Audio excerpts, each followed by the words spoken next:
इंसान जाता कहाँ है महाराज जी मरने के बाद? अगर पाप कर्म हुआ तो नरक जाता है, पुण्य कर्म हुआ तो स्वर्ग जाता है। अपने पाप और पुण्यों का भोग भोग कर फिर मृत्यु लोक आता है। पुण्य क्षीणे मृत्यु लोके विशन्ति। एक अपराध की भारत में ऐसी सजा है कि 20 साल सजा, आजीवन कारावास या फांसी की सजा एक ही अपराध में तो होती है। हमारे कितने ऐसे अपराध है ना भारत सरकार से दंड मिला है ना हमने प्रायश्चित किया है, तो उन पापों का फल नरक में तो भोगना पड़ेगा। अगर नरक में नहीं भोगना है तो अभी नाम जप कर लो, भगवान का आश्रय लेकर के उन पापों को नष्ट कर दो, नहीं तो तुम्हें नष्ट कर देंगे। तो कहो एक कल्प रहना पड़े नरक में। ऐसे जो हमने पाप किए हैं उसका हम यहाँ भुगतान कर सकते हैं महाराज जी, कि हमें जाना ना पड़े नरक? हाँ बिल्कुल कर सकते हैं, बिल्कुल कर सकते हैं।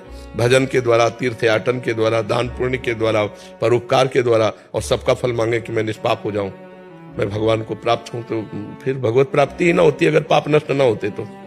निष्पाप पुरुष ही भगवत प्राप्त होता है। तो निष्पाप तभी हो जाता है जब नाम कीर्तन, भगवान की लीला कथा श्रवण, भगवान की लीला कथा गायन, नाम जप, दूसरों को सुख पहुंचाना, इसी से हमारे पाप नष्ट होते। महाराज जी समझदारी तो इसी में है कि यही आप बुद्धिमानी तो तभी। अभी देखो पीछे वाले बैच में एक बच्चा नहीं कह रहा था मुझे भय रहता है कि मुझे मरना है, मेरे से कोई पाप न बन जाए।